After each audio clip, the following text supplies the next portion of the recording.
This is a rebroadcast of my friend's podcast, The DCL Duo, where I was a featured guest talking about Disney Cruise Line's accessibility from January 20th, 2025. Let's go!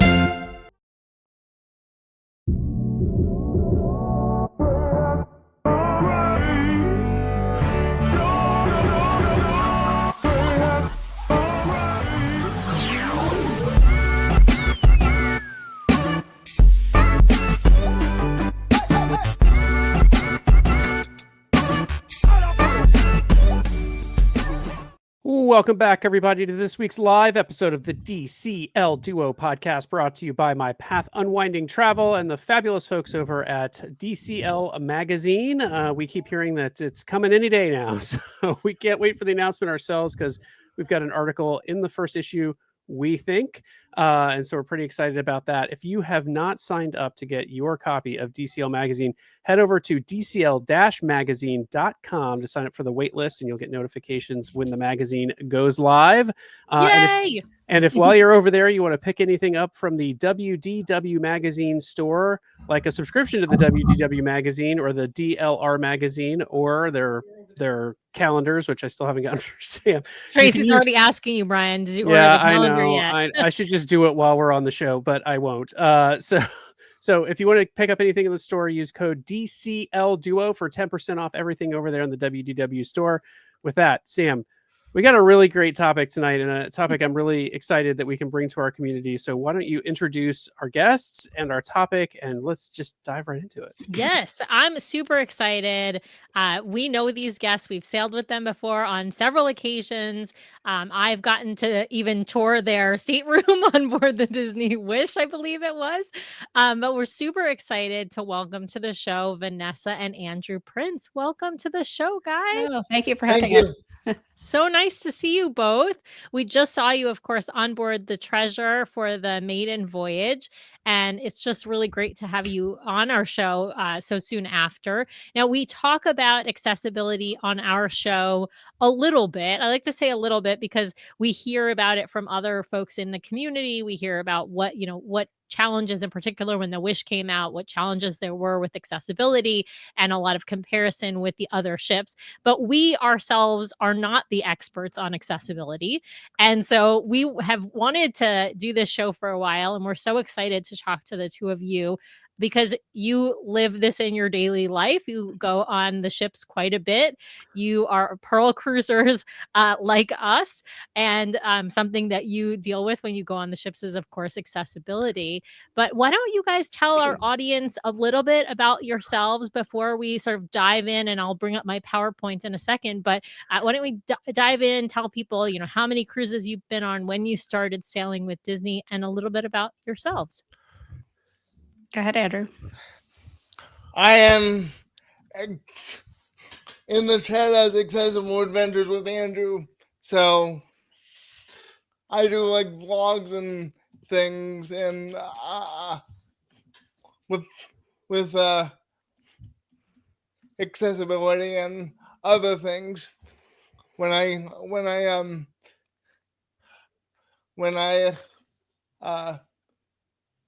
cruise and go to Disney. Cruise and do Disney stuff. Yeah. And we love following your adventures online, all of the amazing, pictures of you all in the parks, on the cruises. And of course, as I mentioned, we met you both on cruises before. Vanessa, how many cruises have you all been on with Disney Cruise Line? And have you ever sailed on any other cruise line? Yes, I grew up cruising with my mom, who owned a travel agency at the time. So we went on all the different lines all over the world. And we found Disney Cruise Line in 2007. And we've only tried one other cruise besides Disney since 2007. Oh, wow. Can I ask which line that was? Royal Caribbean. Oh, nice. Yeah. And the kids were younger, and they did not care for the kids clubs and all the stuff happening at the pools. They're like, take us back to Disney. So we're like, okay. Yeah. My favorite thing about Vanessa and Andrew is that there are always several people ahead of us in line for the photos, Sam. So That is very true, and I'm going to actually share my presentation at this point because I do want to show a couple of really great pictures of Vanessa and Andrew cruising. I'll jump to the second slide. Is actually I've talked with Andrew and Vanessa about this before, but I think they take great pictures. They both have fantastic smiles. But I love the picture on the left is on the Wish, but what you might not realize if you're not a hardcore deep dive Disney Cruise Line enthusiast is when Disney Treasure was being promoted before the ship came out, they released all of these videos, and one of the videos that they had released was with a character named Arthur Quinn. And this picture on the left is actually Andrew dressed as Arthur Quinn, and of course Vanessa, his mom, is dressed as Voyager Minnie, who is the character on also the Disney Treasure, the special sort of costume for Minnie Mouse on that ship. So I love that they totally bounded as Arthur Quinn and Minnie. And I think Andrew, I think you mentioned that I maybe was the only person who knew who you were bounding as when I saw you guys on I think it was on the Treasure the last time. Yeah. I think some of the crew members knew who it was, but I don't think anybody else did. I was gonna bound as Arthur Quinn. Sam even bought me the Mickey shaped the watch. the same Yeah. watch that Andrew's wearing the watch in the picture. Yeah, I Brian. know. Yeah, I can't. It's small for me, but yeah. Yeah. I Yeah. love it. Awesome. I love it. Well, and like I said, you guys take a ton of pictures. I always see, I know Vanessa, you post every couple of months, and both of you, you're always like catching up because you cruise so often. You're catching up with your posts from whatever the last cruise was, and you like I do. I mean, Brian's joking about how you're in line in front of us, but it's true. I'm in line for most of the pictures. Brian skips, I think, half of the pictures. But you guys are always getting those magic shots and character shots, and I love it. I was going to say if few folks recognized who you were bounding as on the Disney Treasure, even fewer recognized who we were bounding as. So there's always that. That's true. We were bounding as the folks from Gravity Falls. So Brian was dressed as Dipper, I was dressed as Mabel, and Nathan was dressed as Seuss. And so for those who don't know, that's a deep cut, also Disney Channel show that is an animated show that's fantastic. So. All right. Well, how many cruises was it that you guys have been on, Vanessa? I've been on 32 and counting, and Andrew's been on 26. So I have gone without him. So and nice. And who is usually in your cruising party? I know that sometimes the two of you sail, just the two of you, but Andrew, who else sails with you sometimes? A couple of friends sail with us a couple of times. And my sisters sometimes do. Yeah. Our family. I have a husband and two daughters so on the Treasure, my one daughter was with us, Lydia. So. Yep. Yeah. And then we have a neighborhood friend who's also trying to get her name up on Castaway Key. So she'll hop on all the time with me. Nice. Love it. Well, let's jump right in. Okay. So as people can, oops, I skipped one slide. Nope.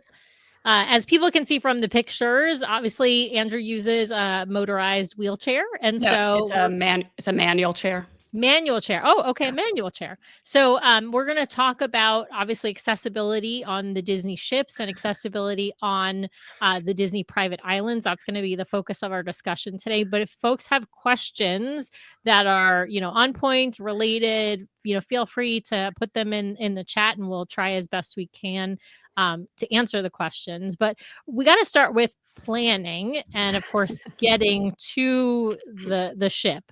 Are there any things that you all do ahead of cruising? I mean, you're pros now, so you've done this a whole bunch of times, but I'm thinking of like when you first started sailing with Disney, did you ever have to reach out to, special services or anything in advance of the cruise for any kind of accommodations or information?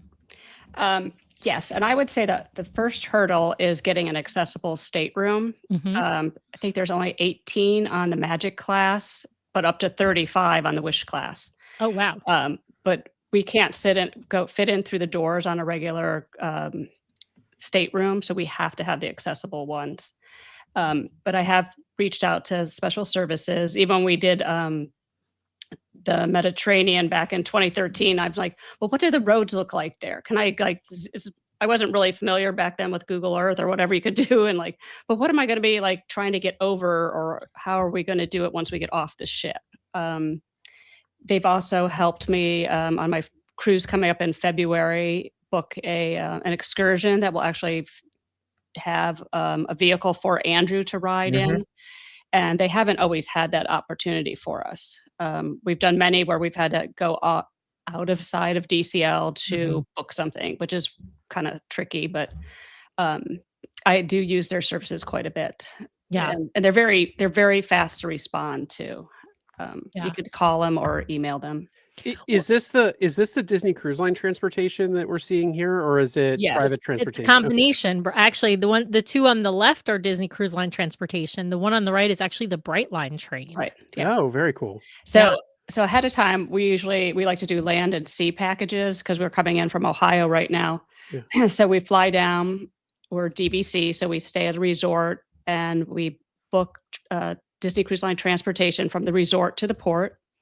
And we have to specify that we need a lift because not all buses have them. And you can see Andrew being loaded up on the lift, and they pretty much put us on first, take us off last. It's a nice service. We usually they pull our bus around at Port Canaveral and load us right at the building or unload him at the building. Then we also take it back to the airport, which is nice. I don't have to deal with trying to get an Uber with a lift. It's very hard to find accessible transportation. Yeah, in a lot of the ports. And now with this Disney transportation, your luggage is being picked up by Disney ahead of time and transported for you, so you're not having to bother with taking your luggage on the Disney bus in addition. Yeah. At the resorts, they pick it up at 7 a.m. I mean, they're usually right on the dot, 7 a.m. And when you get down there to check in, they make sure they know how many pieces they picked up. And I'm like, yes, so it's not like, oh, where did it go? So it's a nice service for me, so I don't have to drag everything around. So. Oh yeah, absolutely.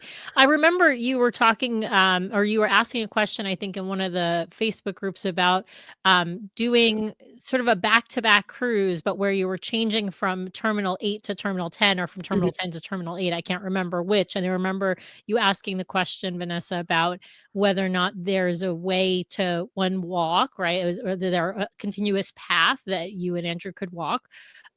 And whether or not there would be assistance with luggage from moving from one ship to another. And this is at Port Canaveral I'm talking about. Right. Now, what ended up being the answer there? Well, they just started doing this where they had the two ships in at the same day. And what I was just recently told after our Treasure cruise was that when you're on board your first cruise, let's say it's the Wish, you have to go to guest services and say, I'm doing a back-to-back with different ships, and I need to get over to Terminal 8 from 10.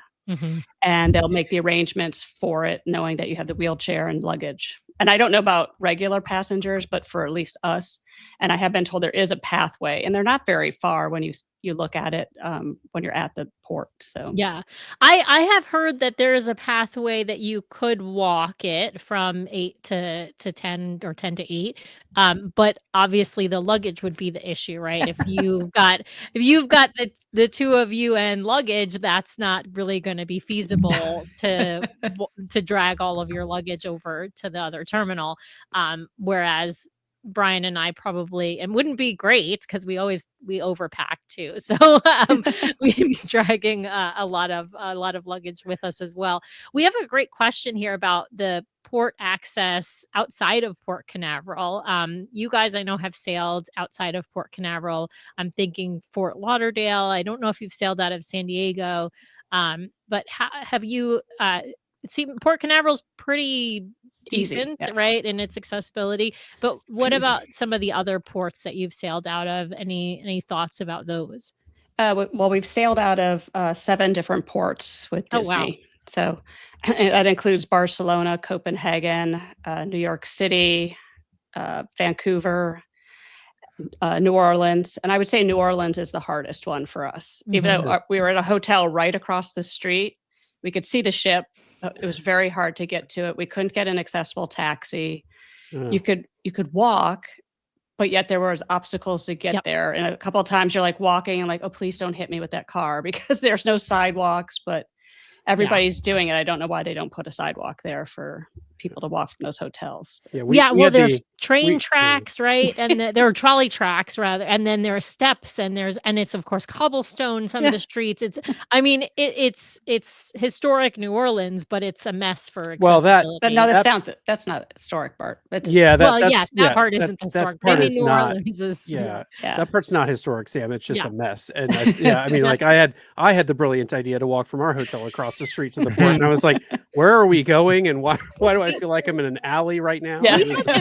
We had to go. We were also like just a couple blocks so we could see the ship, but we had to walk like all the way, like sort of like a big U to get to where the terminal is and where you can drop. It's a mess. How is Disney? So like, I'm curious. There's a question here about different regions. So I'm curious about Europe, but I'm also curious, how is Disney with giving you kind of the background on a port before you get there? I mean, is there anything? I can't think of anything on the website. So there's like no way to gauge on your end of things what the best way is to do it until you experience it. Right. But like Sam said, we're in a couple groups together for accessibility with Disney Cruise Line. And so it's great to ask in there, and people will share pictures or their experiences. But when we went to Europe, we didn't have that. I don't even think I was on Facebook yet back then. So it was 2013, and it was all like, oh, I don't know. You're on your own basically with them. Yeah. Just to take this one step further, you mentioned you'd sailed with Royal once, and maybe we can ask about that later just in terms of comparison, but I'm just curious, in these groups you're in, are there cruise lines that are preferred over others? Like, is Disney a preferred cruise line, or is Disney a least preferred cruise line when it comes to these sorts of accessibility issues? Well, we're in a Disney Cruise Line accessibility one. Okay. Yeah. But I didn't know if others were talking about experiences they had on other ships or other cruise lines. But I haven't, not an accessibility one. I'm in a couple other ones, and that goes back and forth about who likes what one better and why. And so. Yeah. Okay. Yeah. Okay. Well, obviously getting to the port can be a challenge when you don't have Disney transportation. I take it, do you guys, you said you usually do land and sea. Is it your preferred destination then to sail out of Port Canaveral as opposed to someplace else? Sometimes I did enjoy taking the Brightline train down to Fort Lauderdale. So we stayed, in a Disney resort, and then we took a Mears bus to MCO, where they took us to the correct terminal by the train station. And the staff at Brightline was great. They told us how it was going to work. They called ahead to Fort Lauderdale because they only give you like 90 seconds to get off at the stops. Yeah. So they had somebody meet us there and hold the train while we got off. And then she ended up walking us all the way to where we were being picked up. So I thought that was a nice option. We have driven to Port Canaveral from Vero Beach. But generally, I like to use Disney Cruise Line transportation. It's a little more expensive, but I know the ship's not going to leave without us. If something happens, they like even going on the Treasure, they had to bring a second bus for us. So they're very accommodating. Right. That they're going to send, even if there's some kind of delay, they're going to send accessible transportation. Yeah. It's not going to be a last minute cancel on you and you have to figure it out yourself. Yeah. That is, that is a good way of looking at it. Well, let's jump, of course, on to the ship. This is not how you enter from Port Canaveral. For those who are looking at the pictures, this is getting off gangways, usually at your port stop. So it could be Castaway, it could be any other port stop. I just wanted to give people sort of the visual, and you gave me a really nice side by side. The one on the left is just an accessible gangway, and it's all ramped. And then the one on the right is a split gangway, so it's half with steps and half with a ramp. And this is typically what we see. And I think that's new, though. Oh, the half and half is new. That was on the Treasure. Yeah, because I saw that. I remember seeing that at Castaway. I was just thinking that, Vanessa. Mhm. We had this on the Fantasy though as Oh, well. did you? I've never 'cause when seen we it before. Because we stopped in San Juan on the Fantasy, right, Sam? And You're right. they had this. We walked down the stairs. They were having people go down the stairs and up the ramp, but they had both there. Yeah. Yeah, which is nice for us because when I'm going back on, let me take a step back because when we're even getting off the ship, I look down and I'm like, I need help. And the security staff will find somebody or they will stop the service of letting people off and they'll help me get down. And the same with going back up. Yeah. But I have to get momentum to go up some of them. So. Right. Well, and gravity is pulling you down, and so pushing your own body weight, Andrew's body weight, the chair's weight, and whatever accessories you might have. I know you always have bags attached to his chair, right, with your stuff in it, and so I imagine that is not always the easiest. This makes me think. This makes me think about, we just did an episode. So I wanted to ask about this. You mentioned that the side-by-sides new. We just did an episode on Norway and Iceland, and somebody, I think, mentioned in that episode that there was one port that they got to that the ramp out was coming off of like deck 3 down to deck 1. Whoa. Have you experienced, are any of these ports like just really bad? Where you have to like zigzag, yeah. Well, no, this was just straight down because they were talking about how wow. steep it was, and it was with Cynthia and Alex was in a boot at the time because of the that's surgery right. she had, and she was nervous going down it. Are there ports that you've been to that have been worse than others? Let me put it that way. Anymore, we cannot get off in Grand Cayman, and it's not because it's tendered. And the problem is it might be nice and smooth in that bay in the morning, but in the afternoon that it can get very choppy, and the transfer and go across a little ramp that's going with 2 different, boats.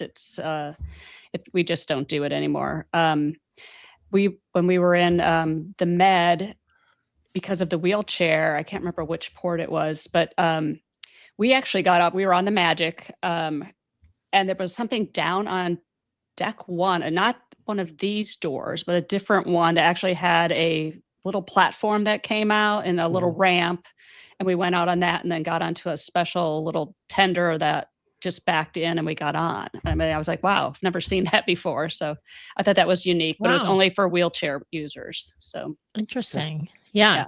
I imagine tender ports in general are challenging, and you hear of people talking about when they're on tender port, oftentimes scooter and wheelchair users will often opt to stay on the ship, even if it's possible to get on the tender, because it's just really difficult. It's not an easy transfer, even if it's possible to do that transfer. Yeah. We're hearing from CT that Reykjavik had a 3-story contraption for the Dream a couple of years ago. So I think that was the port. I think that was the port that they were talking about. Yeah. All right. Well, I'm gonna move to the next slide because I have a bunch of slides to get through. This is we have a few different. I've been trying to sort of split things up: Magic, Dream, and Wish class. Because you guys, as I have said, sent me tons of pictures. And I wanted to talk. These slides are primarily to talk about the hallways and obviously opening doors. This is on the Magic class. We can see. I'd call this a tight hallway fit. Andrew, you've got all this luggage right next to you in that middle picture. Is it tight? This is a Magic class ship, and is it tight getting down those hallways? Yes. And the crew is nice because they'll pop out and help move stuff because they're like, oh, I'm sorry, I didn't know you were coming or something. Or one of the suitcases might be, out just a little too far, or they're host carts or something, and they're all very congenial. You get to know them by the end, all of them, all the way down the hallway. You know all of them by the end of the cruise. So yeah, well, and room service is the other carts, right? That are so these are what we see in the left picture. These are the carts for the stateroom attendants. So those are with all their cleaning supplies when they're cleaning your rooms, and those are in the hallways constantly. And like in this picture, they're on both sides of the hallway, so you're kind of zigzagging. The middle picture is embarkation day or disembarkation day. Probably the embarkation. Yeah, embarkation day. Yeah, with the tags. So these are this is luggage being delivered to people's rooms. And then on the right, we've got these are buttons for opening the doors, and you can either press them or wave at them. And they're now on all of the ships, I believe. Yeah. And they didn't always have those either. Yeah. So that was very tricky when we first started sailing. Oh, yeah. Yeah. Now here's on the Dream class, and we've got similarly tight hallways. I don't see too much difference between the Magic and the I don't know, that Dream hallway class. on the left looks narrower to me for some reason. Does it? I was gonna Yeah. ask. Could be my angle. Well, I was gonna ask. Do you think are the Magic and Dream class hallways? Do they seem similar? Or Yeah, I don't notice any difference between the Mhm. three that much. yeah, But I will say the carts have these funky little wheels on them. Ooh. You can kind of see it. oh The yeah, they bumpers. stick out. They have yeah, bumper and they cut, move yeah. if you get your wheel caught on it. It just kind of guides you back past them. So. Yeah. And then here we've got Andrew playing miniature golf on the Dream class. So this is on the back of the ship, on the back of either the Fantasy or the Dream. I think this picture is from the Fantasy. Yeah. So obviously that is an accessible area. And then this one on the right is up to, I believe, the pool deck. This is one of the ramps up to one of the Yeah, I think that's on the Fantasy. Let me Yeah. ask it sort of a general. I know you're going ship by ship here, Sam, but I just two general questions. One is, and these are coming from the chat. So Tracy's asking, I don't know if you've been on every ship, Vanessa, but if so, do you have a favorite ship that makes life easier? And I guess the contrast would be, is there a ship out there that's or class that's worse than the others? Well- Because someone early on mentioned yes, we're gonna get there with the some zigzagging pictures. hallways. in the Yeah. Wish. So yeah, I'm just Yeah. curious. Yeah. Well, I'll answer that question real quick. The Magic is definitely my favorite ship. I love the Treasure, but the Magic, Mhm. because it has short hallways, they're straight. It's very easy to get around that whole ship. You're not getting off with, extra people.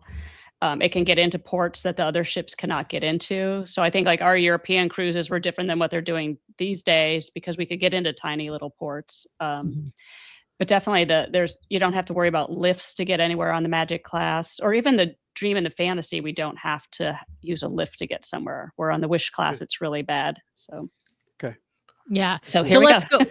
Here we go. We're going to talk. So Wish class, there's a myriad of lifts. I think that's really the theme here. So this is the Grand Hall stage. And these are some great pictures. Again, you guys sent me. We've got Andrew on the stage, but how does he get up onto the stage? Because there are steps, right? There are steps in Right. the front, as we can see in the picture. There's steps right down in the middle front. But there's also steps off to the side, and there is no ramp, and so there is a lift. Yep. And it's only a lift of maybe 2 feet, not even, probably 1.5 feet, but you got to get on the lift to get up on that stage. It's one of the stairs turns into it. Yeah, it lowers down, it goes flat, and then it lifts them up, and then it turns magically back into stairs at the end. Yeah. And he may have been the only person that's ever used those. I don't know. Because Yeah. we were doing a group photo up there, and I'm like, well, how are we going to get up there? And then I'm like, oh, wait, we've got to go. So they came in and lifted them up with that. And I'm like, I got to take photos. So Yeah. Tell us, how does one get the lift to be operated, right? Because you don't get to operate it yourselves. Yes, services. Yeah, you get services. So you Yeah. have to grab somebody and then they send someone over to operate it. Okay, so here's Yeah. there's some more lift pictures we're gonna see in a second, but here's a couple more. This is a hallway picture.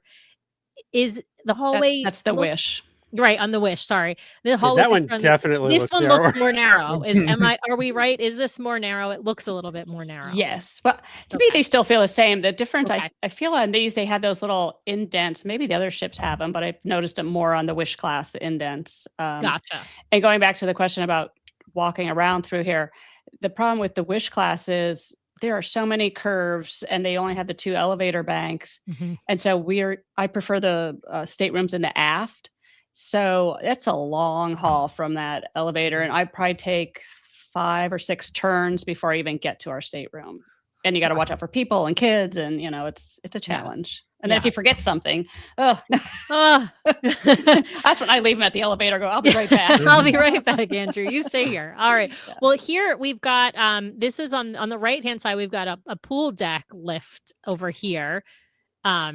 So this is to get, Well, I think, I think it's from. the Aqua Mouse. Oh, you're right. I'm sorry. You're right. yeah. This is the Aqua Mouse. I even wrote it in the title, so I wouldn't forget. This is the Aqua Mouse lift. So there are also stairs to get up and down from the Aqua Mouse. Well, there's like the front stairs to get from, what is that, deck 11 to deck 12 or 12 to 13. I can't remember. But then there's also, you can get to the Aqua Mouse, sort of the back of the Aqua Mouse on the elevator, and then you have to use the lift to get his chair up to the track to get into the ride. Is that Right. Is that right? Okay. Right. But we cannot, he's never been on the Aqua Mouse because it's great. They have this lift, but the problem is I'd need a Hoyer lift or something because you have to sit back down on the ground and there's no way I can pick him up from the ground or even with two people the way it's set up. And the crew members are not allowed to help you with anything. So it's okay if you can transfer yourself and sit down and stand up, but somebody like Andrew who cannot walk at all, it's very difficult. And it the is nice Hoyer because lift is like one of those kind of sling lifts, like you see at pools often. Is that right? it's kind of like that, but it sits on the ground and they're movable. But Okay. all the pools have the lifts, which is nice. You still have to call guest services and arrange for them to be put into all the pools. But the pools are so crowded and it's like not even worth it. So not even the lifeguards can operate. No, they have to they can operate it, but it has to be put in by guest services or some crew members. So that seems unnecessarily difficult. Yeah. Yeah. Because at the resorts, they're sitting there, they're covered, and I still have to operate it, but they'll come and uncover it for you. The lifeguards. So yeah. Gotcha. How much? Go ahead, Vanessa. No, I was just going to say the difference when we're talking about the Aqua Mouse versus the Aqua Duck on the Dream Class. Those had stairs all the way up, and Andrew was no way. No, he did ride it. Yeah. Oh wow! It was back in what was it, 2011, and of course he was a lot smaller. But my husband carried him. Yes, they actually shut the ride down when we were at Castaway Cay. They arranged for us to be able to go when everybody else was off the ship. And Andrew got to ride down with my husband, and then they did help us get him off. But I don't know if they would do that anymore. And then what was cute at the end, the one crew member at guest services gave Andrew a special little like Admiral Donald Duck pin and stuff, and a little certificate and stuff. So I love that. Yeah. See, they can make magic happen some of the time, right? That's one of my favorite memories of them doing that for us. So he could go on it. But now I couldn't carry him up. So yeah. How old was Andrew for that? And Andrew, do you remember it? Do you remember? Yes. Yeah. Did you like it? Was it fun? Yeah. He might have been like 13 or 14 or something. Okay. Wow. A little skinnier then. Well, he was, 20-something cruises earlier. Yeah. We're all a little skinnier. That's right. Well, here in the middle, and I've got more pictures with lifts actually coming up, but here in the middle is actually Luna, but it's the same as Sarabi. So Luna on the Wish, Sarabi on the Treasure, and this is the accessible seating area right next to where this, if you see this, these, I don't know what the sort of movie theater seats, I guess is the best way to describe it. Can I ask you a question here, Sam? So for the theaters and Sarabi where they have Disney, is it good seating? I mean, are you able to really see and experience the shows? Not Sarabi. The lower seating on Sarabi is better. Yeah. But there's still poles is the problem. Yeah. Sarabi is I think a challenging place to see. This is on the second floor of Sarabi. That's that's terrible seating. And you can see there's a column right there too. Right there. Yeah. And the other problem with Sarabi is you've got those sort of like lip, right? So like if I'm seated on the top part, I'm usually trying to sit in the front row and leaning my body over towards the railing. Now that's not something that Andrew's going to be able to do from his vantage point. So that's, it's not the best seating there. Here's the Wish class. This is just a whole bunch of the different lifts, right? We've got pool deck lifts. We've got lifts for where I'm going to air quote this, the walking track is, right? But this is the other major accessibility issue on the Wish and the Treasure. Obviously, is that fair? Just the numerous. And the one on the bottom left is the getting up to essentially the pool deck stage where the funnel vision is. Yes. And then this is also pool deck. The one on the bottom right is the adult area. So there is a ramp there. And there's a lift going somewhere. I have no idea where it goes. Just around the top of that ramp. I don't know where it goes. So. Oh, funny. And then obviously this one in the upper right-hand corner and the upper left-hand corner are the ones where the walking track, running track, whatever you deck want to 5 call to it. 6. Yeah. Right. And that's a one and done for us. I think Andrew would agree with that. Because I can't see over the white. White wall. Yeah, the white wall, the railing. It's you don't get a good view there. Yeah, absolutely. Yeah. So again, you have to make arrangements. You can't just go use them. You have to sit there and wait for them to come. And first of all, you have to wait for them to answer the phone. So it's So there's phones there, but then you have to wait until somebody shows up, and obviously that takes time, especially if it's multiple lifts. Mm-hmm. Do you use the continuous track on the other classes of ships? The promenade deck? Okay. Mm-hmm. That's good to know. I have to get my steps in so I can eat more. Don't we all? Before we move off of lifts, Sam, someone asked, I think it was Ashley, was asking about elevators. Oh, that's a great question. And I didn't have asked for pictures of the elevators. Vanessa, you mentioned, the travel time between some elevators, but the various elevators, because the magic class, those elevators are tiny. How is it using the elevators beyond kind of, the wish class with the length of the walk? Again, like you said, on the magic class, like the aft ones are really super tight. So it's like Andrew and I fit in there. The problem is like some people aren't courteous, that if you're already there waiting, that they just run in front of you. And the problem is also, I wish they would do like the hotels have, where it tells you which one is going to come to you. Yes. You can kind of watch, but it's still really hard because you got to run practically to them, especially on the Treasure. They were just awful. They were so fast. I mean, even when you're on the elevator trying to get off, sometimes it was like closing and you're like, I'm still coming. Yes. I can't tell you how many times I had to like reach my arm out or forward, like depending upon if I was getting on or getting off, or I was just trying to move out of the way to let somebody else off of an elevator. Mm-hmm. I would have to reach my arm out. But this is like a great reminder to folks anyone who doesn't need to use an elevator. I don't need to use an elevator. Sometimes I'm really tired and I want to use an elevator, but I don't need to use an elevator. So I should just get off that elevator and walk my butt up those stairs or down those stairs so that I can make sure that folks like Andrew and Vanessa get the room on the elevator. Especially for one deck, when they're just going To be fair, I never use it for one deck. It's only if it's easy and it's like 3 decks, but when it's like 6 decks, I feel like I'm justified in using an elevator. It's also a good PSA for people. It's like even for able-bodied, you don't there is a line for the elevator. Yes. We don't elevator etiquette. Let the people who are there first get on the elevator first and wait. But if there is someone there who has a mobility challenge and needs to use an elevator, I'm just going to say this once, for the love of God, wait for them to use the elevator, right? It's infuriating to me when that kind of stuff happens. Just be patient and wait. So anyway, PSA over, rant over. Well, I will say though, for the muster drills, because we have to go to different locations, like we were in, I think, World of Marvel on the Wish and the Treasure. And other places, even if we're out on deck, they let the wheelchairs people go and some of the people with walkers and stuff ahead of everybody else and try to get to the elevators.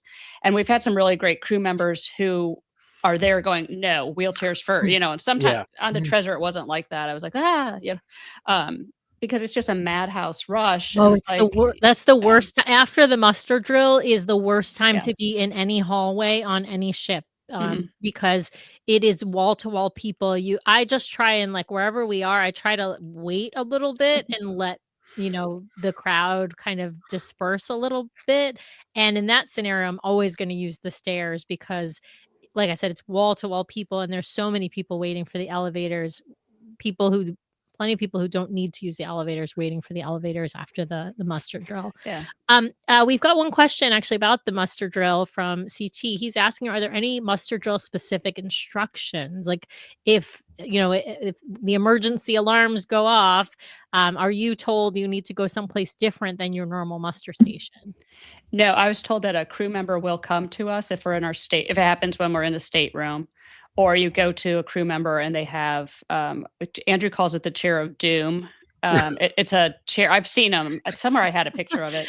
It's a special seat thing that'll go down the stairs, Oh, and yeah. they're trained on how to do that.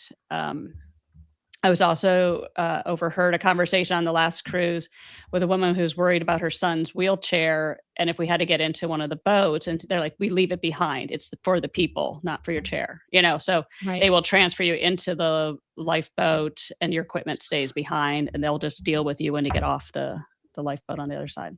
Right. Of course. Because it's lifeboat are life-saving Yeah. things. They are not items can be replaced. They're not easy to be replaced, but items can be replaced. People can't be replaced. Right. And that's what lifeboats are Yeah. used for. Yeah. It's So another they will help you. Yeah.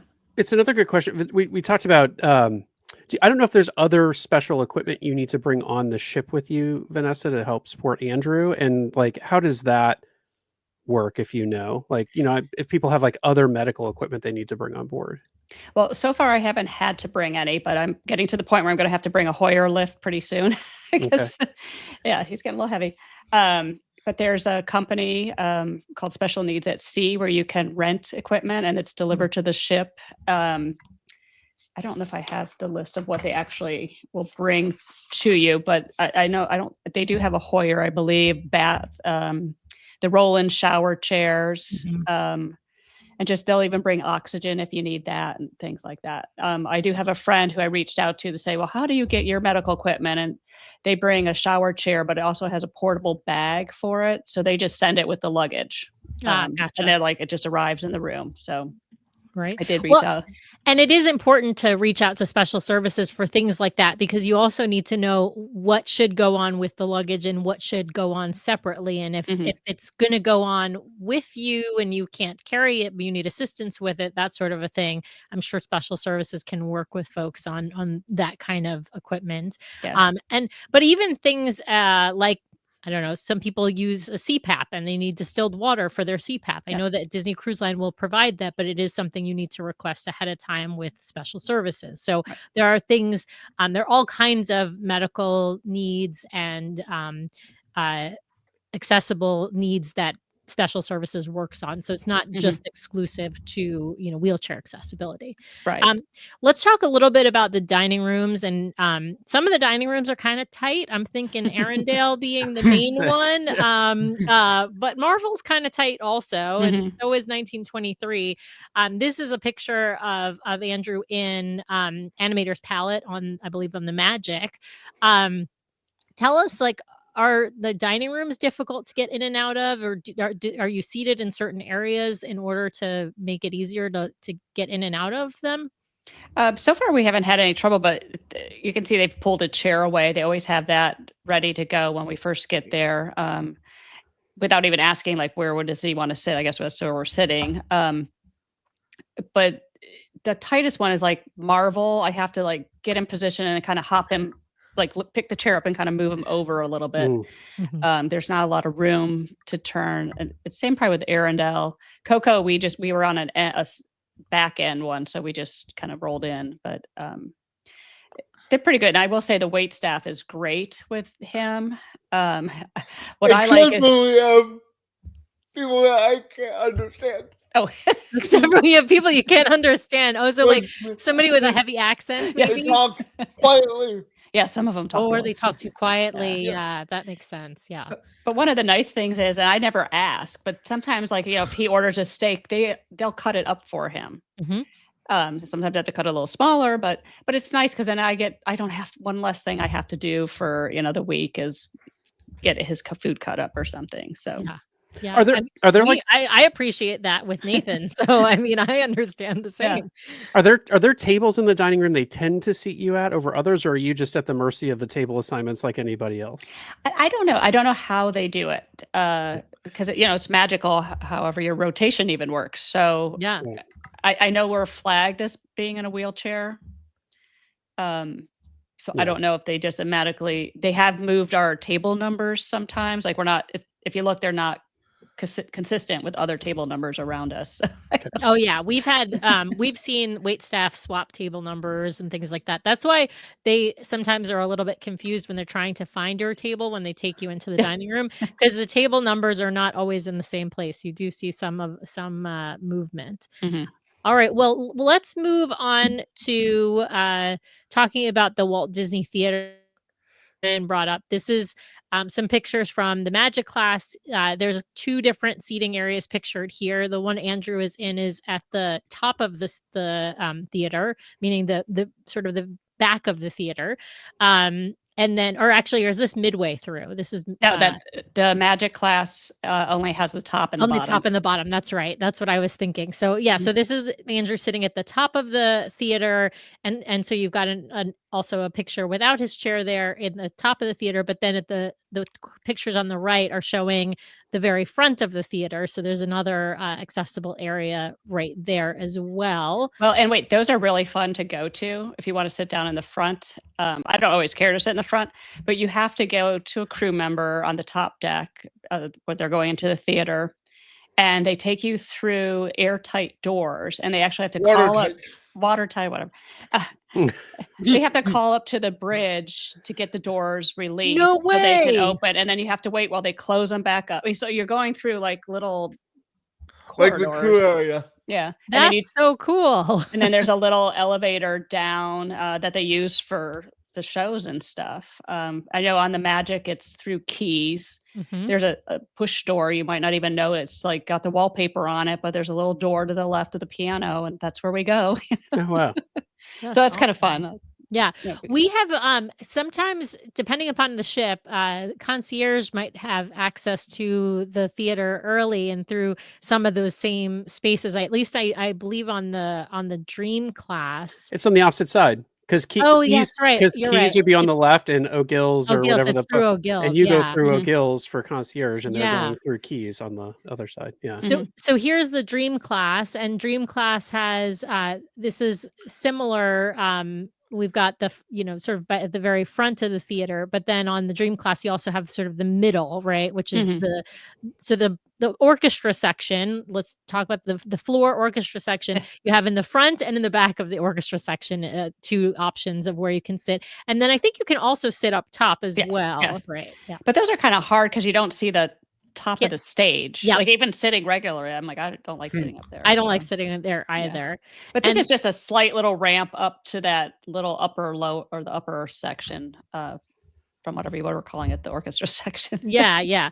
Well, and then this is the Wish class seating, and this is again sort of there's this top area, and then there's this down at the very front of the theater as well. And then this area there, I know there's seating also in the middle, and because I know in the Treasure, I remember seeing you all just below us. You were sitting right in the center, the very back of orchestra. That's our favorite spot. Yeah, I think that's the best spot. I always choose the next section, but I try and choose one of the first couple of rows of that very next section for that exact reason. I think that's the best spot in the theater. So if you get there probably early enough, you get probably the best spot in the theater, I would say. Yeah. And just like the other seats, there's they reserve a seat next to each handicap or wheelchair spot. But if my family's not with me and we're a family of 5, I can't reserve all 5 seats. Right. They have to be with me to be able to sit there. But again, like I said, they do have it says reserved right on the seat for at least one person to go with you. So Sam, I just want to jump in really fast because there's one person in the chat. Vicky is saying, hi, Andrew, Vanessa. She apparently sat with you at dinner. So I wanted to pass along that message to Vicky. I love that. She's in Australia.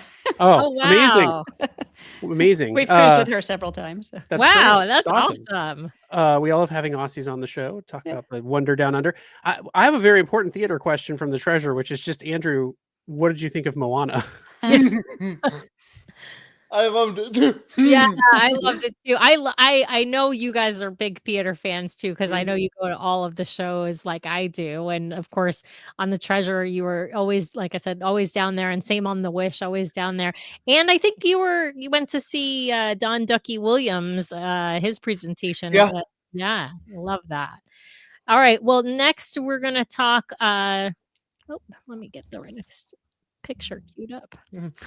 Sorry, having technical difficulty. There we go. Here's the entry to the Walt Disney Theater on the Wish class. This is the sort of orchestra, the bottom floor entry. Yeah, this is on deck 2.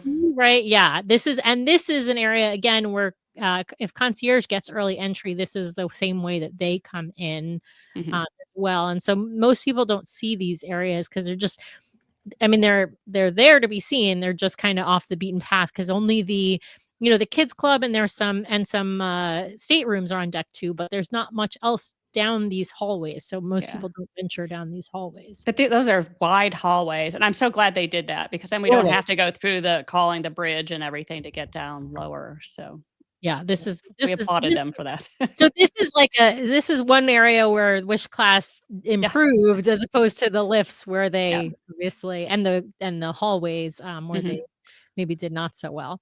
And here's some deck party viewing. So for those who don't know or who haven't seen this before, for all of the deck parties, they're reserved kind of roped off areas that are accessible areas, so wheelchair accessible areas. And it's usually for the person in the wheelchair and I don't know, 1 or 2 at least one, at least one, yeah. And so on, here we've got on the Magic and the Dream class. So the left one is on the Magic, and I think the other 2 are maybe on the Fantasy, or actually it's probably the Fantasy. Yeah. And then and how early do you have to get there for like a deck party? Well, if you want to be right in the front, you kind of have to go early, but they always have plenty of room, and they can move those stanchions back a little bit if they need to. I know that for the sail away, sometimes it's on port, sometimes it's on starboard. It depends on where the sun is.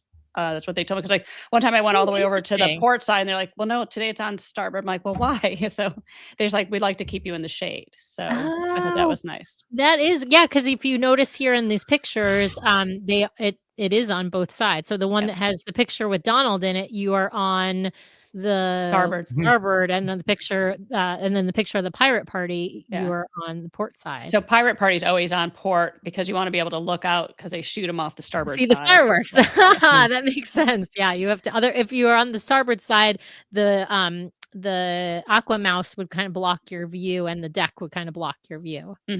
Yeah. Okay, and then here is deck party and grand hall viewing on the Wish class. I think this is a great ad because I guess we have it on the Dream, Fantasy, Magic, and Wonder. You do have, if they're doing like a tree lighting or whatnot, there will usually be a roped off area also for accessible. And that's very hard to get into because those atriums are so small. Yeah. And part of it is even just getting past the people to get to it. If you're not there early, never mind. So, and a lot of kids are seated on the floor in the atrium for these things, I'm thinking the tree lighting for Christmas or the tree lighting for Halloween. You have a lot of people sort of sitting. So here you are. This is on the Wish and the Treasure. So this is the pirate deck party, I think, on the left. And then in the middle is, of course, one of the holiday celebrations in the atrium. And then on the right is, of course, our favorite sage himself. Was this the Tales from the Lamp Aladdin retelling? I don't know if it was maybe it might have been the last party. It was the last. It was the last party. Oh, Treasure Found. Yeah. He talked to me. He talked to you, yeah. Wasn't he great? I thought he was fantastic. Yeah, I hope he's still on in February. We're going back on in April, and I hope he's still on as well. But I don't know. I'm guessing not. Well, so here's a couple of other. Here's the. You don't travel with a service dog, but you did share these pictures with me, and I thought they were helpful for people to see. This is on whichever walking track of whichever ship there is a service the left one dog. is the Magic on deck 4, and the other one is on the Wish. Yeah, very much improved spaces, but really when you see service dogs, if people are wondering where do they go to the bathroom, that's where they go to the bathroom. Well, and if you have a veranda, they can bring one of those pads to your veranda.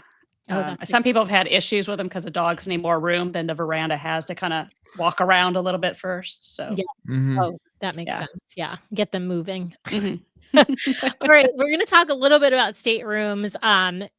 now the majority of the pictures you sent me are deluxe family ocean view with veranda. I also have one picture from a deluxe family ocean view without a veranda with just a porthole window. And so these rooms are, I have to say, from these rooms are huge to me as as a non-wheelchair user. But do you guys have any preferences between? I'm going to scroll through these to show folks. This is the bed lift, and of course the bathroom in the Magic Class. This is Dream Class and a bathroom on Dream Class, and then this is Wish Class as well. And I think I've got one more. This is the one, bathroom. Yeah. This is a ocean view without veranda, so you can see the porthole in this picture. But do you guys have a favorite category of room, and are there, for example, inside staterooms that are accessible?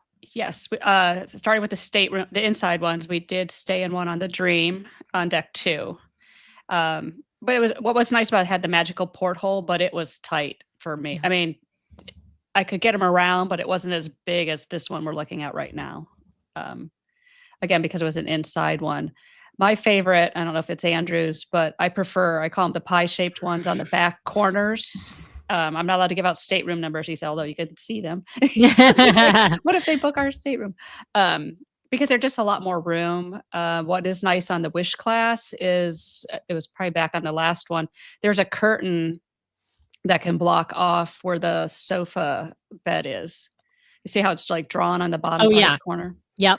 Yeah. So like when we traveled with my daughter on the Maiden, it was nice. She could have her own little private area and I had ours and stuff. We didn't have to bother each other. So yeah, that's really nice. There's just more room. It's a little awkward how it's laid out, but the verandas are nice. You can, especially when you're docked at Castaway Key, if you're on starboard side, you could see, the whole island and everything. So we had one question about bathrooms, not in the staterooms, but elsewhere. Just sort of, I think it was, what's the situation with the companion bathrooms on the Treasure? I don't know if you have any information there, Vanessa. I didn't send one, but the one up by Apollo, it's just like a standard bathroom with the rails that you can see in this one. It's just a lot wider and a wheelchair can fit into it. I prefer to run back to the room. It's a lot easier and more private, and you're not taking up room from maybe just a family or something. Mhm. So it's just a lot easier.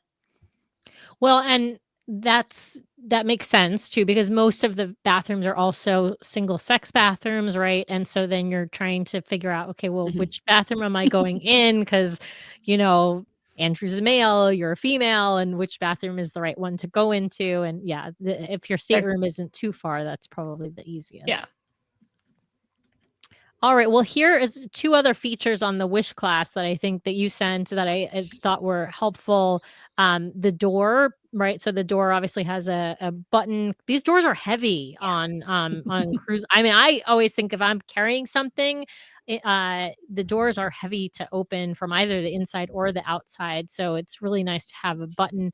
And then this, I don't know if people will recognize this, but this closet on the right-hand side in the pictures, it has a pull-down bar. So the bar that you put your clothes on, this one comes down. And so makes it easier for somebody who is in a wheelchair to access their clothing by having that bar pulled down. All right, let's jump to the private islands. We've gone long, so I'll try and get through the slides a little faster. But let's Castaway Key. So here is 2 pictures of the tram, and then the picture on the right is just first aid. Yeah, I thought that was really helpful. I've never seen first aid at Castaway, but it's good to know that it exists. How is the transportation on Castaway and Lookout actually with the tram? Is it, easy to use? Obviously, we see in the left-hand picture, Andrew's on the tram. So obviously he can get onto the tram with some assistance. How is the accessibility of the tram service at both places? Castaway, it's great. They just, they actually push him up there and lock him in. And I sit, sometimes they'll pull the seat down. I sit next to him or I sit behind him. But actually on Castaway, we walk from the ship all the way to Serenity Bay and back. So, oh, wow. That's a lot of steps. So we didn't even know if we had Castaway tram pictures. Yeah. So- But we used to take them. It just depends on how the day is going. But And Yeah. I prefer to walk. I call it my 5K. Yeah, I was gonna say that's probably you're getting your steps in. And I guess if it's really hot or you're really tired at the end of the day, it might make sense to take the tram back. But at the beginning of the day, you're fresh. You got fresh feet, right? You're And I will say, while we're still on this slide, the reason I threw that one in for the first aid is because if you need to even change a bathing suit or something with an adult in a wheelchair, you're allowed to go into first aid and use that bed. If you need to that's lay great them to out, know. to do something. So Yeah, and we have a picture of a lookout in a couple of slides that has a better option. I know, and that's an upgrade for lookout from Castaway. But let's talk wheelchairs. So these are the beach wheelchairs that are available on Castaway. Tell me like what you think of these. I remember you had mentioned when Lookout opened, it didn't have the beach wheelchairs. And you were telling me, no, that's not a bad thing because these beach wheelchairs aren't as good and they're trying to upgrade them. but they didn't. They're but the they same. didn't. No. Oh, I was really disappointed the second time we went. Like, bummer. The problem is these are made for what I would call like a very large person because I don't know if you can see in that one picture, I have like They're wide. towels like packed in on him so that he's not sliding and he says very uncomfortable. Oh. I have to pull him instead of pushing him on the sand, or we were on a group cruise and there were like 5 guys trying to get him back up out of the sand because we had a picture down, on the family beach or something. Oh, wow. Yeah. Well, Yeah. and I mean, Andrew's pretty thin, so that, you would think that would be like a helpful thing, but if the chair is too big, then it's not really a helpful thing. Okay. Yeah. So we don't use those unless we have to. Yeah. So this is a new addition just since October on Castaway. They put in finally sand mats. I've been putting it on my comment card for 17 years that you need sand mats.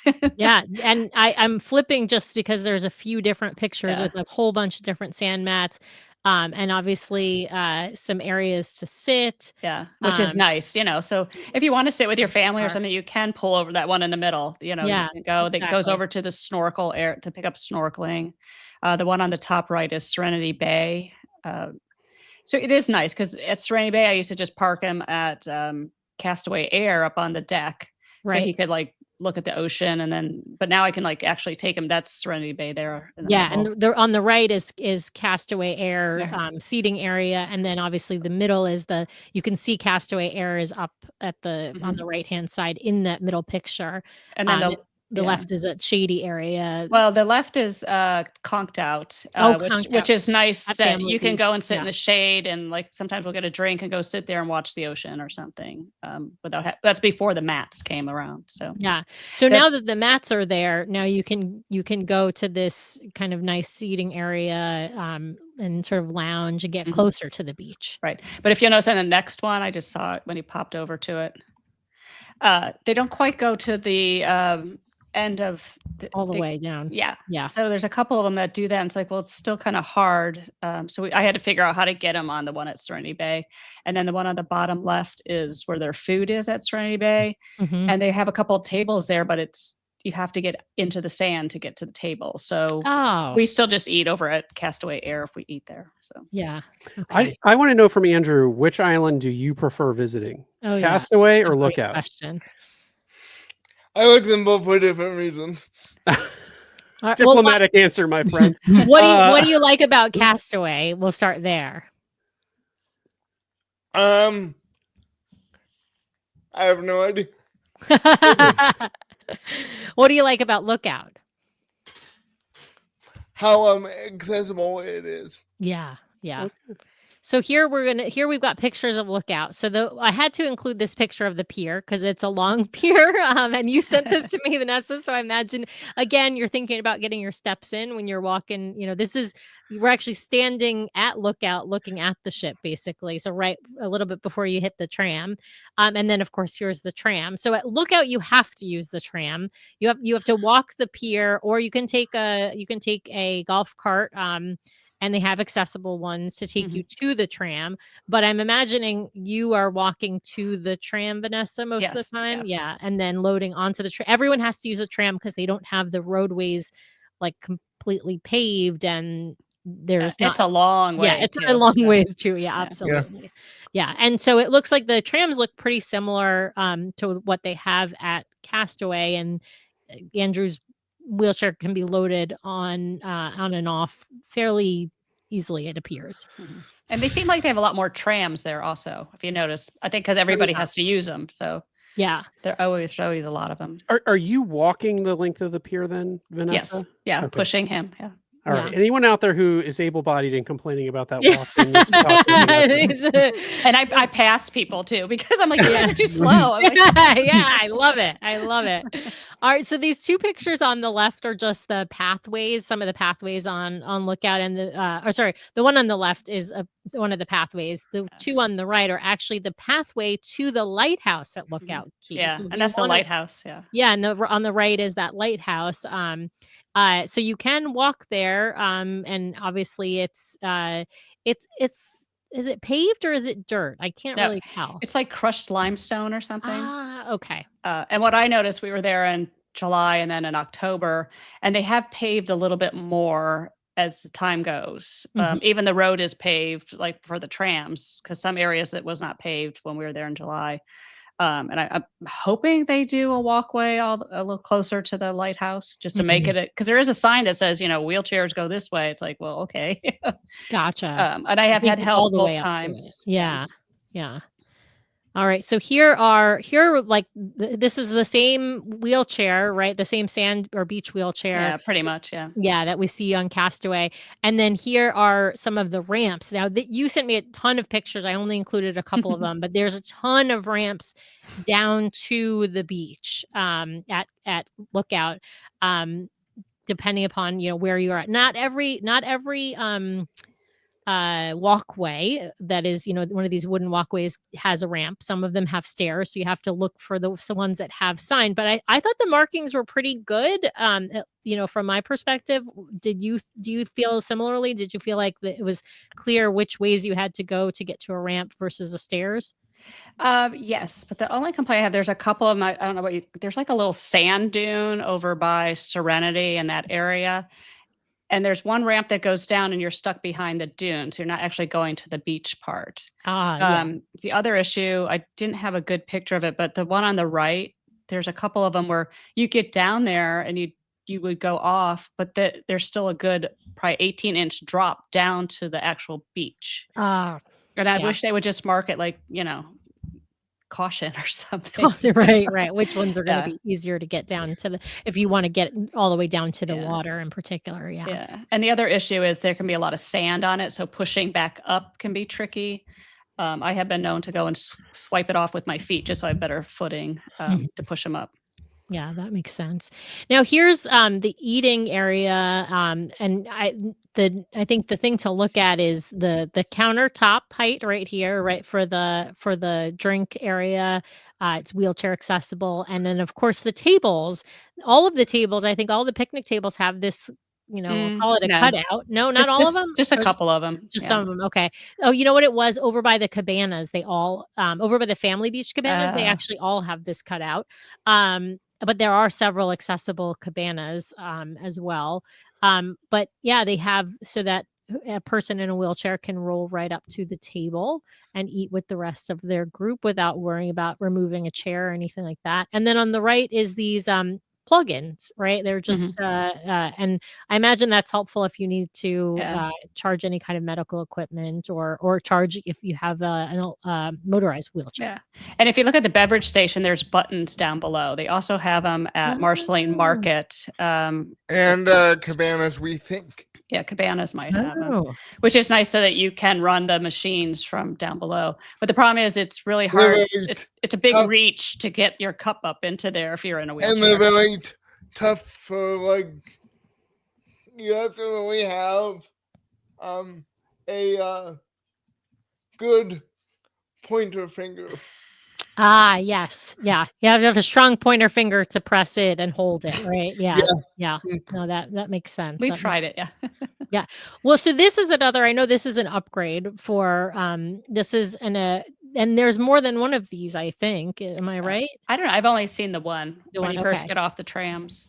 So here's it's an adult changing table inside one of the restrooms, which is helpful. So instead of going to the first aid area like you do at Castaway, if you need if you need a changing table to change bathing suit, toileting, that sort of a thing, this is really nice. Right. And it actually goes up and down to whatever height you want. It even lifts. Wow. Yeah, and I will say that they've been installing these at most airports now. So I know MCO at was it Terminal C has them, and then they do have some now in Terminal B. I don't know if A has them yet. So it is a nice option if you need it.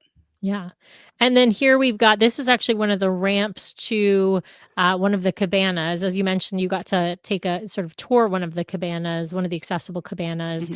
You didn't have a cabana, so we, but someone did ask in the comments, Vanessa, and I'm curious, have you sailed concierge on Disney Cruise Line? No. Okay. I'm one of those people that I'd rather go on a couple cruises than just yeah. one. And then I'm also the person that would like, well, I always have to go, concierge then. So yeah, I was more just curious if you had from the standpoint of if it altered any of like the, the service level that you get from an accessibility standpoint, but yeah. And they only have a couple accessible rooms in there. So you'd have to be, I mean, being Pearl, I'd be able to snag them hopefully, but there's only, I think 2 on a couple of them. And then I think on the Dream, they're way in the back too, the new ones. Yeah, I think you're right about that. All right, so then these are the service dog relief areas. These are 2 of the one on the left is Lookout. It obviously looks new. The one on the 2 pictures on the right is actually at Serenity Bay on Castaway. Yeah. So for service dogs, they're still specified, even though it's an island. There's still specified areas they want you to use for your pet relief. Sorry, not pet relief, service dog relief. You're not allowed to bring pets on Disney Cruise Line. But for service dog relief areas, although obviously dogs might go other places outside, but this is where they're supposed to go. Well, service dogs are trained to go. They where won't go until they're told to go. So. Yeah. All right. They're amazing. Sam, I see that you are 1 slide away from the end. I've got a backlog of questions. I'm sorry. Andrew. I've been just going. Yes, you have. I appreciate. We could talk. This could be a couple episodes. I know this, but we're getting such great information, and like I said, you guys sent me such great pictures. I wanted to include so many of them, so thank you guys. Like I gave you some topics, and you just hit it out of the park with all of the pictures you sent. I was like, I'd love to see X, Y, and Z, and then you sent me all of them, so I really appreciate it. Okay, but I got questions for Andrew. Sorry. Yes. So. So first question for you, Andrew, is what's your favorite activities to do on board on Sea Days? The trivia. Nice. Yeah. Which trivia? Yeah, which one are you the best at? Probably the Disney music ones. Oh, nice. I would fail miserably at those. What any other favorites on board? Like, what about food favorites or other? He activities? likes taking photos, as we all know. Taking the Disney Cruise Line photos. Nice, love that and stuff like that. Do you prefer the character photos or magic shot photos? They're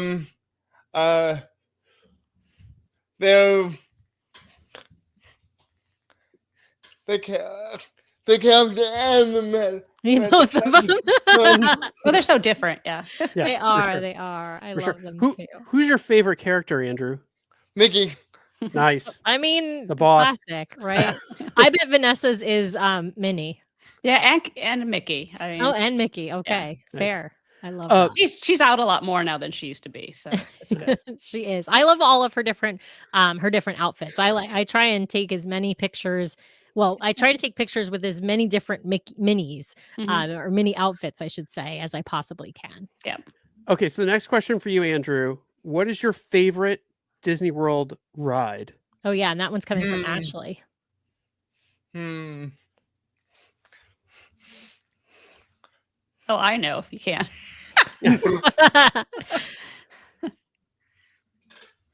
Guardians of the Galaxy or Tron. Oh, Guardians Guardians of the Galaxy or Tron. Whoa. He likes the thrill rides. I love Nice. it. I love it. Guardians. I love Guardians. All right, we had for both of you here. We had a question. So Caitlin set up in our chat. She said, "I'm a college program alumni and have multiple disabilities. I am graduating college in May, and my mom is regaining her mobility after getting her CRPS remission. We are sailing on the Wish in May." And then she asked, "Any tips for embarkation tips for a first-time cruiser on DCL?"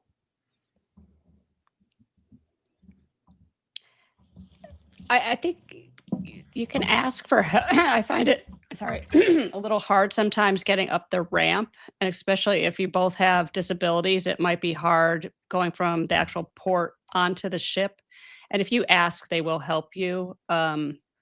I think that's one of the harder ones. And there's also a little drop, like it's a ramp, but it's pretty steep.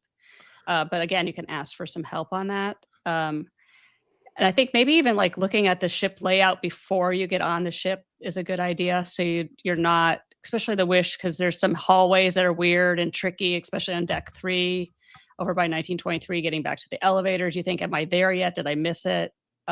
Just learning the layout probably ahead of time. And then someone asked in our chat, what's the most accommodating ship so far? Now, I know you said you really like the Magic. Is that true from an accommodation standpoint too, Vanessa? Probably. Again, they only have 18 staterooms, but there's not as many staterooms overall. The only thing is they only have one stateroom that'll take a family of 5, and that's 8094. And it used to be 2 rooms with the magic stairs that went up to cabanas, and they took that out in 2013 and made it into an accessible room. But there's a pole right in the middle by the Murphy bed. Which on our cruise, I'm like, can you put some reflectors on? And they did. They came and put some glow stickers on it so I would see it in the night. So you don't walk into it in the middle of the night going to the bathroom? Well, no, it's going to him because he would be in the Murphy bed, and I'm like, oh my God, there's a pole or something. Oh gosh. Oh my That's goodness. weird. Yeah. But no, that's the only problem with that one. And even the other ones don't have that many for a larger family. Or they're connected to 2 accessible rooms and not an accessible room and a regular stateroom. Yeah. And I don't like to take up 2 accessible rooms, so we're usually not near our family if we have to book 2. Right. I want to ask Andrew what your favorite ship is. Yep, that was my next question.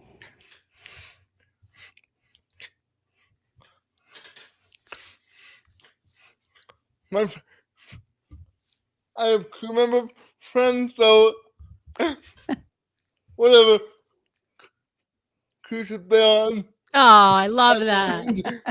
Fair. I think he has them on every ship. So Well, yeah, every ship is his you favorite. You know everyone, Andrew, and everyone knows you. Yeah. So yeah, I love that. So. Andrew, I've got 2 more questions for you. Sam may have more. I have 2 more. What has been your favorite cruise that you've taken?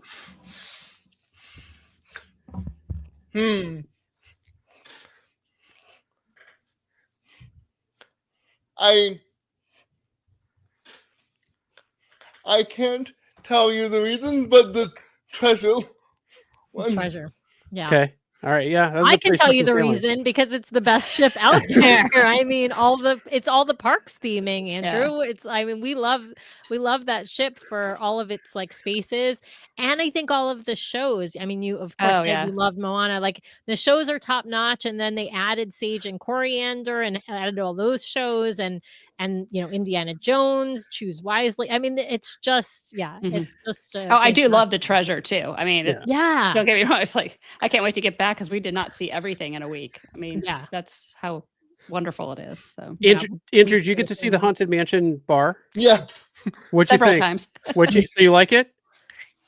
I like the theming, but I don't drink, so I don't partake in alcohol. So. Yeah. You didn't miss much there in that bar, I'll tell you. So yeah, I think you were doing better by not having it.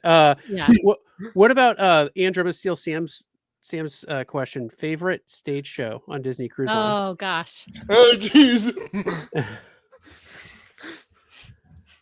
I knew this was coming, but you forgot. Yeah. I have to break it down to classic shows and the newish. Well, just pick one. No, he can pick. He can listen. He can go classic and new. Listen, I make the rules, Vanessa. He can go both. I love it. The newish shows Moana and Yeah. Sees the Avengers. Yeah. The older shows would be the Golden Mickeys. The Golden Nice. Mickeys. Oh, you see, Golden Mickeys. but Yes. yeah, but you picked Brian's favorite and my favorite, so it's perfect. I He love knows. it. He I knows love who it. runs the show. I love it. I love it. Now, we mentioned at the top of the show, as we wrap up here, we mentioned at the Wait, top no, of the no. There's Oh. there's one more question that I think Oh, is a really okay. good one, which was it comes from Ashley, who said, and you mentioned, Vanessa, that Andrew sailed when he was younger.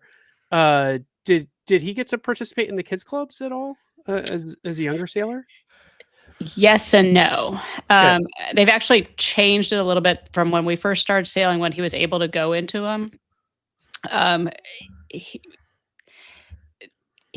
They do not offer one-on-one assistance with the crew members there. So either his sisters had to be with him, which they did not like because they were on vacation and didn't want to have to, push him around or something, or make sure he was taken care of.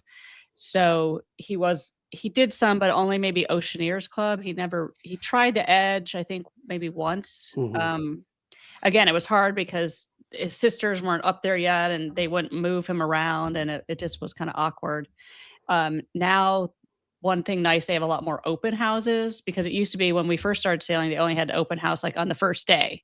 So you could take your kids in, get them accustomed to it, and then that was it. Now it's almost every day there's some type of open house at one of them. So you can we can even go back in there if we want, which we do sometimes. Yeah, I mean, I go into open houses all the time because I want to see all the cool stuff that they have in the kids clubs.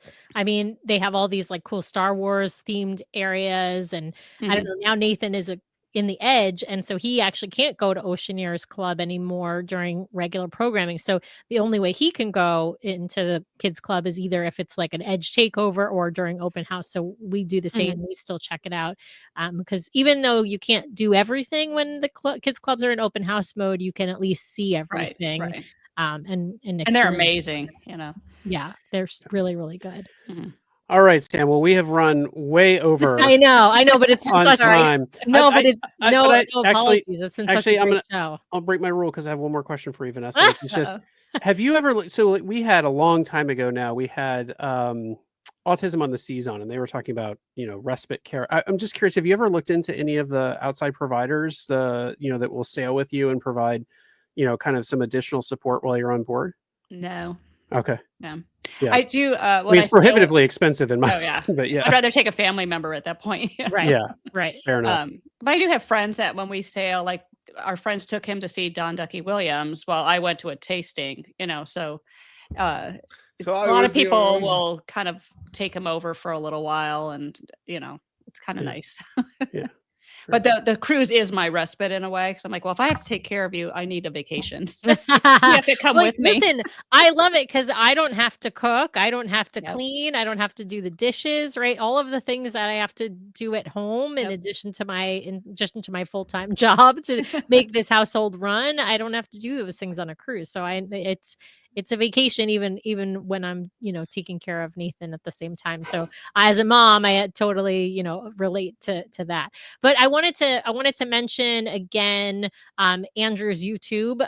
He's got Accessible Adventures with Andrew on YouTube. He also has a Facebook group that is also Accessible Adventures with Andrew. So if you want to follow along on his adventures, I know Vanessa is always posting on Facebook as well about their adventures. So they're definitely people that you can find on social media and follow along on their adventures, because it's really fun. There's some great videos of Andrew ice skating at a local I'll call it performance. Is that the best way to describe it? But local program. But then they have folks with all kinds of disabilities who are ice skating, and Andrew's out there, and it's amazing. And I love following along with you guys. And I'm gonna reinforce what Sam just said about Andrew's YouTube channel. We're subscribed over there. It's youtube.com/ Andrew Prince. And so head over there, subscribe. If you have more questions about accessibility on Disney Cruise Line, I think it's a great spot to head over, and I'm sure Andrew would be happy to answer some questions for you, and Vanessa, I'm sure as well.